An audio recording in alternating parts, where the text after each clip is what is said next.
I'm Tim, a Minnesota firefighter and cancer survivor. It's been over a year since my last Armed and Dangerous update.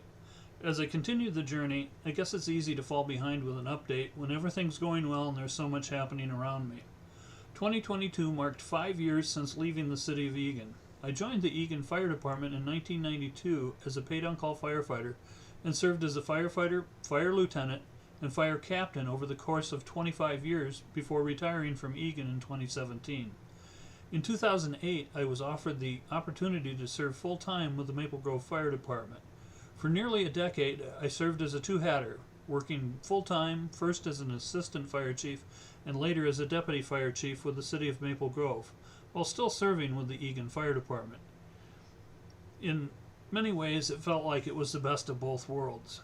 In 2017, I stepped down from my role with Eagan and relocated to a home closer to Maple Grove. A few months later, I was blessed to move into the new role as the Maple Grove Fire Chief. In so many ways, it's hard to believe it's already been 5.5 years since becoming Chief 1 of a great department. So in 2022, I marked a couple significant fire service anniversaries. I reached 30 years in the fire service and completed 5 years as Chief of Maple Grove. More recently, I celebrated 15 years as a full-time firefighter with the city of Maple Grove. 2022 also marked significant anniversaries in my journey as a cancer survivor. It was 4 years since I first started experiencing symptoms that would lead me to visits with my primary provider, a colorectal surgeon, and ultimately to my oncology teams at Methodist Hospital Franchute Clinic and the Mayo Clinic in Minnesota. 2022 was 3 years since being told in 2019 that I had complete response to cancer treatment. The National Cancer Institute defines complete response as the disappearance of all signs of cancer in response to treatment.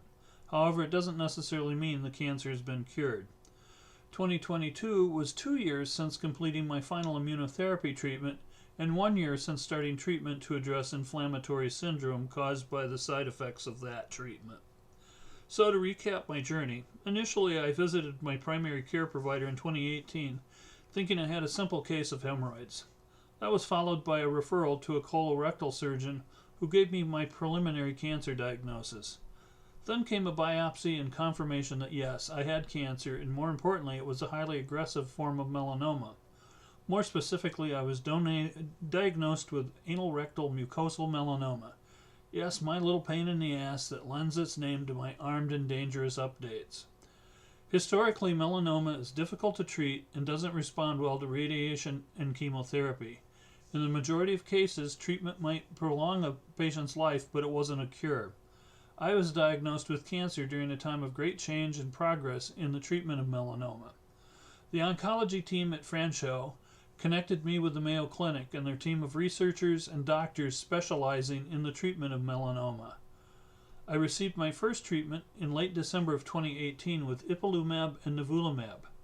Cancer is an ambush killer that often is able to hide from your body's immune system. The combination of these two immunotherapy drugs stimulated my immune system and unlocked my body's ability to recognize the cancer cells. I completed 4 rounds of ipilimumab and nivolumab, then transitioned to monthly infusions of just nivolumab. I continued monthly infusions of nivolumab and received my last treatment in December of 2020 in time to celebrate my 4-year post-diagnosis survival anniversary. In 2019, the first year of immunotherapy treatment went really well. I noticed things over the first few months that made me believe I was on the right treatment path. I was able to continue going to my health club where my lifting felt better than it had in years. In 2020, as we settled into the first year of COVID-19, it was a different story altogether. I started experiencing stiffness in my shoulders and neck, along with aches and pains in my shoulders, elbows, and knees. Exercise became more and more difficult, especially lifting weights. It was also increasingly difficult to sleep for more than an hour at a time. In early 2021, my shoulders hurt so much that I made an appointment with an orthopedic surgeon. X-ray imaging showed no sign of injury or significant arthritis, so I looked for a connection between immunotherapy treatment and arthritis.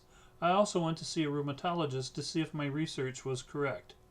I learned that inflammatory syndrome can be a side effect of receiving immunotherapy treatment.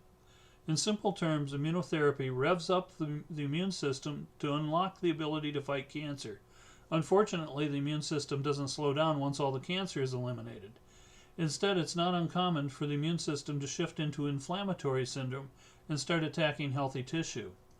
I started taking methotrexate in the spring of 2021 to help calm my immune system down a little bit. I take the medication on Friday nights because it can have a tendency to wipe you out.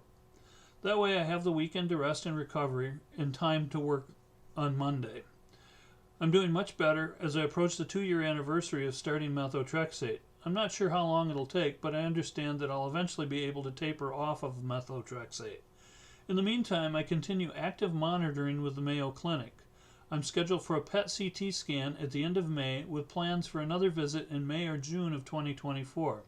If everything continues on course in 2024, that will be my last active monitoring visit with Mayo.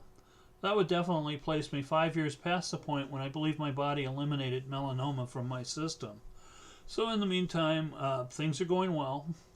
The methotrexate, some weekends I'm a little more sleepy than others. As far as the cancer is concerned, it hasn't been a factor. I like to tell people that in 2021 I traded in my oncologist for a rheumatologist, and that seems to be the approach is working well. The other major event in the last 6 months was over the Thanksgiving holiday. I had a little incident where I injured my knee and had to have my quadriceps tendon reattached to the patella. Good news is I tore it so cleanly that it was easy for the surgeon to repair without having to use any splice. The downside is that it's a long recovery process. It takes about 6 months from repair to full recovery. And when I talk to the physical therapy people, I say it could be a full year before I'm back to the level of strength I was before. And in no uncertain terms, I'm not getting any younger as time moves on.